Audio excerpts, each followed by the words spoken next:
Well, well, well. The good old tortoise of the Senate himself, Mitch McConnell. So this guy has pretty much signaled he wants impeachment, but he's still he's probably one of the only guys who can manage to piss off both sides of the aisle while not being an outsider and only being a complete horse's ass that I'm really aware of. Okay, maybe there's some others that you could think of example-wise, but I think he's definitely, if there's others, he's got to be probably at the top of the list on this one. Okay, so he's kind of sent out the message, like the hint that, yeah, I think Trump should be impeached. But the Democrats want this done like right now, right this minute. Okay. And Mitch McConnell's like, nah, not happening. You're going to have to wait until after Joe Biden's inaugurated. Now, I didn't even really know you could impeach a president after they've left office. I didn't know you could do that. I thought if they were going to be impeached, they had to be impeached while they were still in office. A Senate conviction certainly is not going to remove him from office at this point. He'll have already left. Mitch McConnell is saying that, look, this isn't going to happen until after Joe Biden's in office, so you can't remove Trump from the office he already left. So, literally, the argument here is Trump is responsible for the whole riot thing that took place. He's got to be punished. He's got to be reprimanded. Really, what I gather, they're trying to do this in an attempt to stop him from potentially running again. That's what this is. Okay? Now, I want you to think for a moment. If you've been watching my channel for some time, what is a point that I've made this entire time?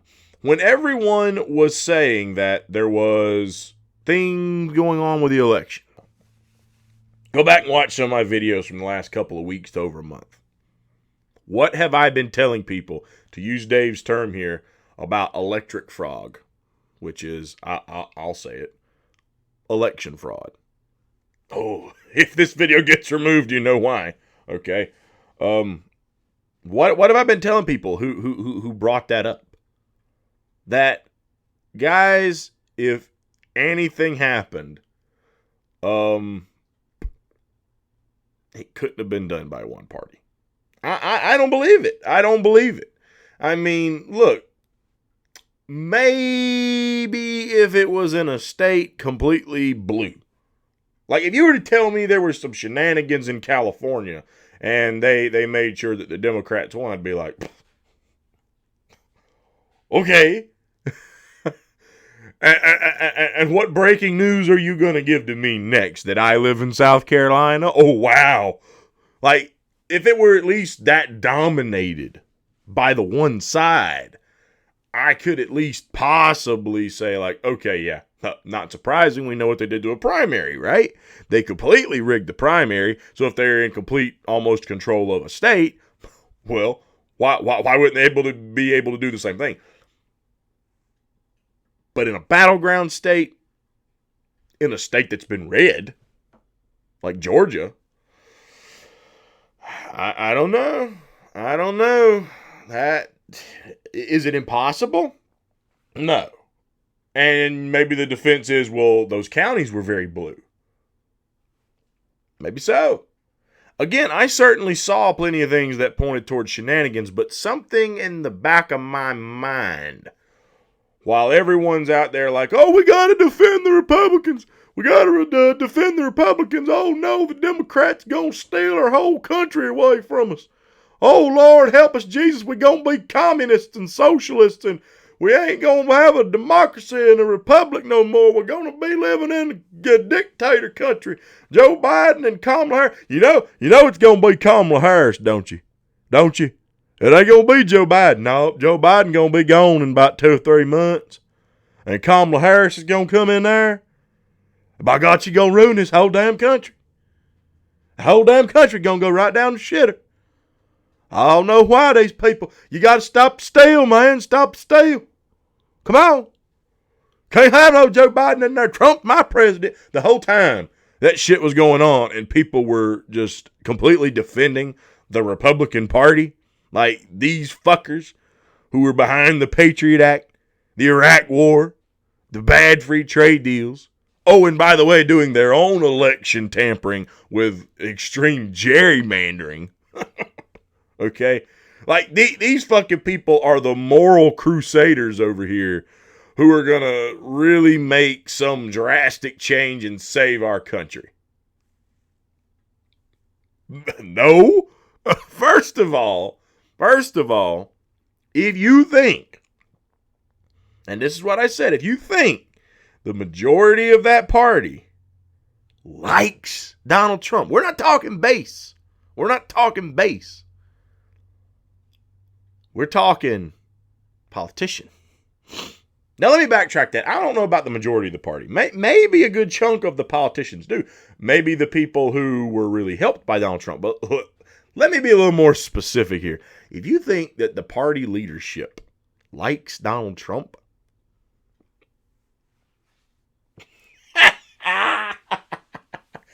seriously? Go ask Mitt Romney about Donald Trump and see what you get. If John McCain were still alive, rest in peace, he's no longer here. Okay? No matter what you think of McCain, we'll respect the dead.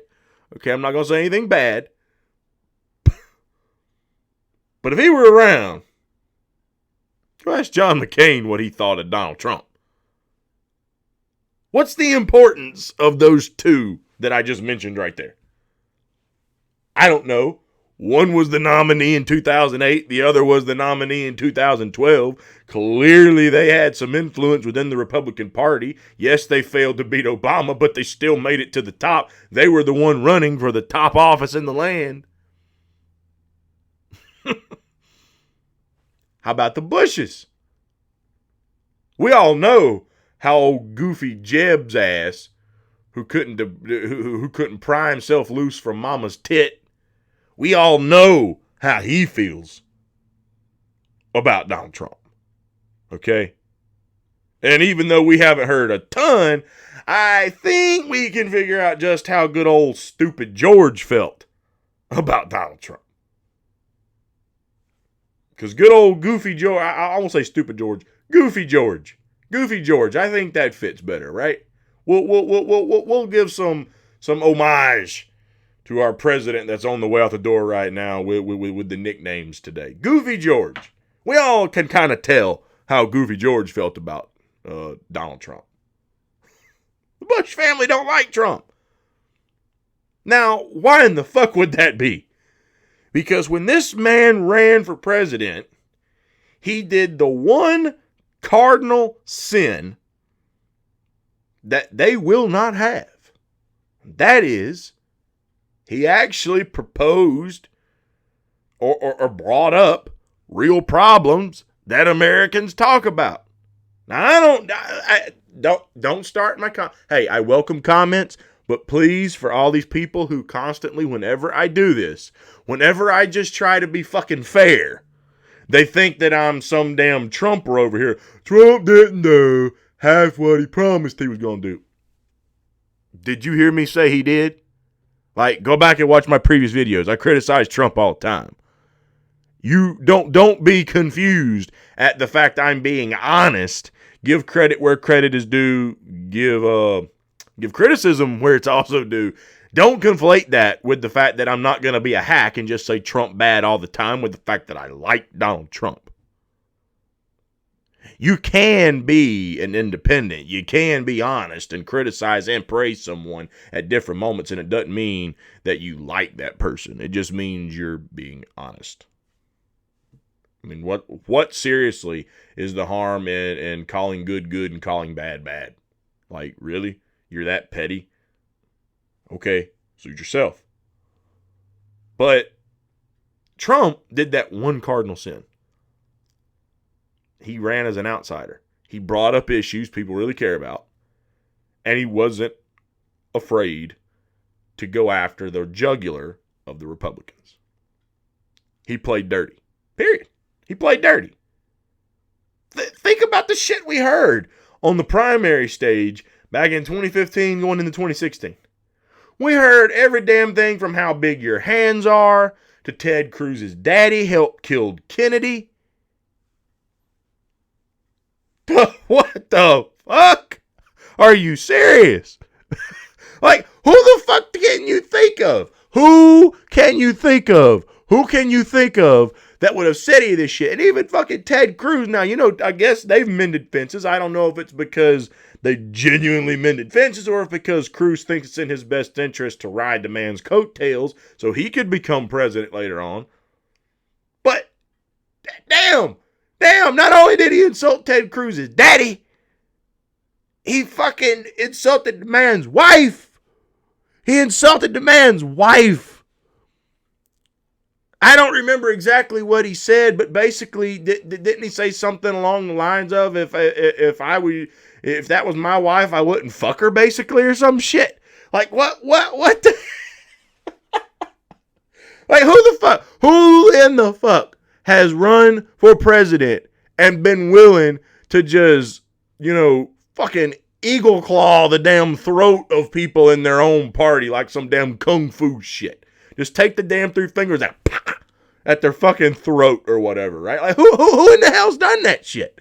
No one, no fucking one. He pissed off Republicans the whole time he ran. Like, is this really breaking news to people? You thought because you got 4 years of United Front on a TV camera or on social media that these fuckers all of a sudden changed their mind after he called them all kinds of damn things, said they were part of the swamp? Like, when he announced, he said, politicians are all talk and no action. That they're bought off. You can't buy me off. Well, that didn't age well, but we'll digress. You can't buy me off, but y'all are bought off. I know how the game's played. Every damn one of y'all on this stage came asking me for money. I know how your game is played, and you can't buy me off. This is what I want to do for the American people. And I'm going to do it for the American people. But you all are a bunch of fucking sellouts. That resonated with so many people. You know why? Because it fucking resonated with me. I'm like, son of a bitch.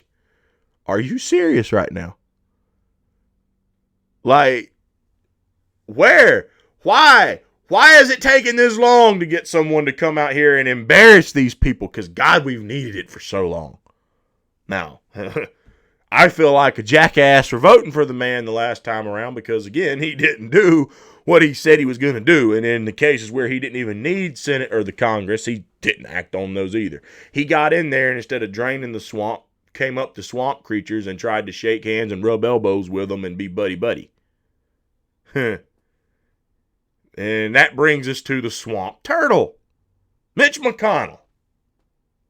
Mitch McConnell didn't like Trump. You remember when the whole Billy Bush thing came out?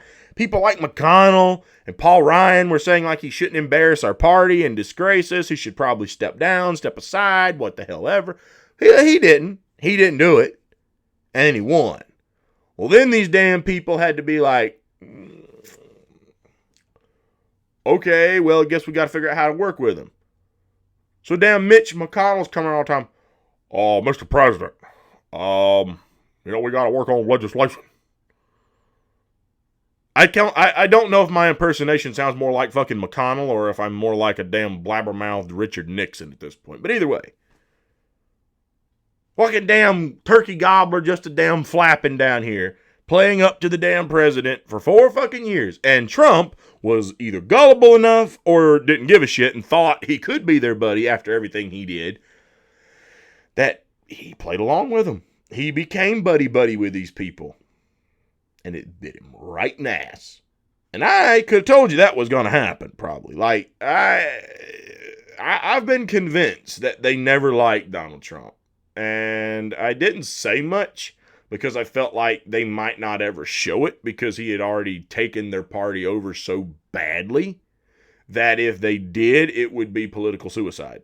And the proof of that is when Lindsey Graham had some things to say. He just got harassed like hell in an airport. If y'all, I don't know if y'all know about that or not, but he just got harassed really fucking bad in an airport. So there's still a lot of support for that man within the party. So when fucking Franklin the Turtle comes out here and starts pushing for the impeachment, that ain't no surprise to me. I told y'all, if there was a collusion this time around, if there was any shenanigans this time around, Republicans in the deep state of that had to have a hand in this. And what do we see now? Mitch McConnell signals he supports an impeachment. Now, why in the hell would that be? Again, he's not going to push it. It's not like they're trying to just get him out of office pronto. That shit didn't happen. That did not happen. Okay? If he's going to impeach the man after he leaves office, why? Why in the hell would he do that? Like, the guy's already gone. What the fuck is the need at this point? Because he could run again.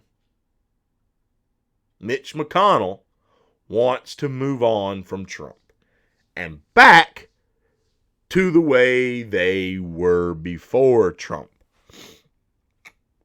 Now, I think even in the back of McConnell's mind, he's got a fear Don Jr. could run.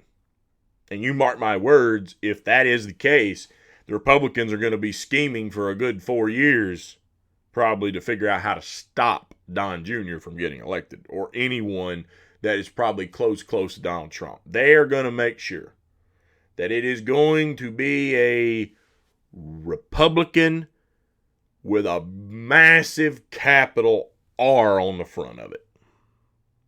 They're going to do their best to make sure of that. And if it doesn't happen, and if somehow Don Jr. does make it, I wouldn't be surprised if they don't make sure that they lose again. They don't want someone like that taking that party over again. They've learned their lesson. It wouldn't even surprise me. You know, we heard the rumors, we heard the rumblings about this when Trump won, that the Republicans were considering instituting their own superdelegate system. And to tell you the truth, I wouldn't be the slightest bit surprised if it doesn't happen in time. They have learned, oh boy, we got took over, son. Our base was hijacked from us. Our party was taken over. And all of us old fossils who don't give a damn about the middle class and the poor people of this country, basically, and who only want to give all this shit to the rich and help embody more crony capitalism in this damn country, we could be in trouble. Yeah, they figured that out. And again, that's why I also say cheering Tulsi Gabbard to join that party.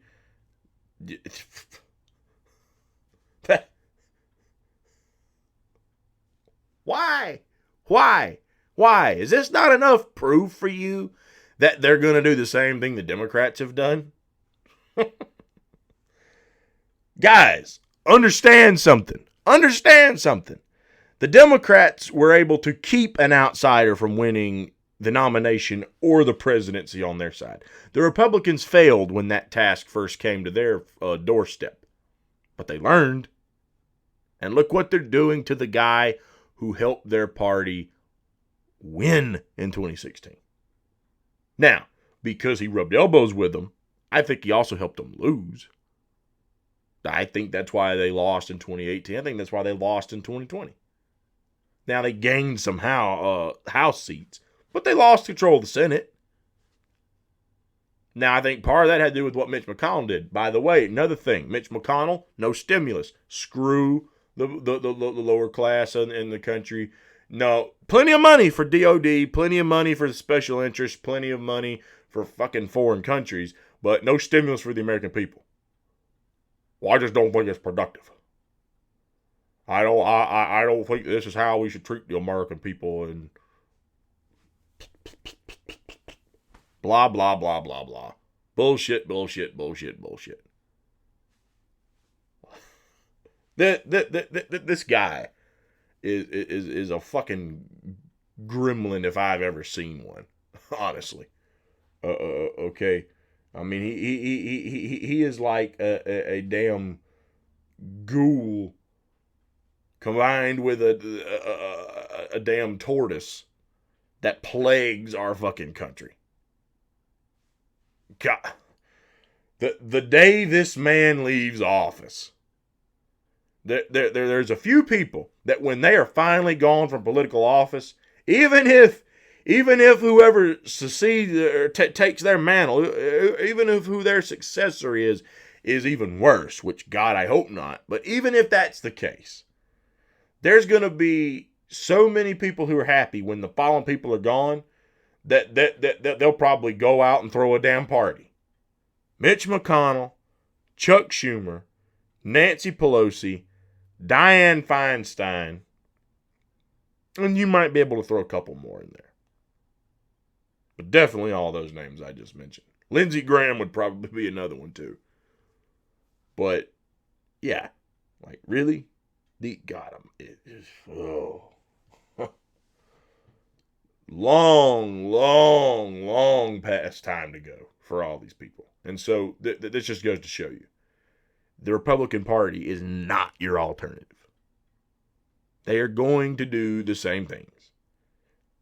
And the reason is because the people in charge at the top of the party are serving the same donors as the people in charge of the Democrat Party. They're taking money from the same people.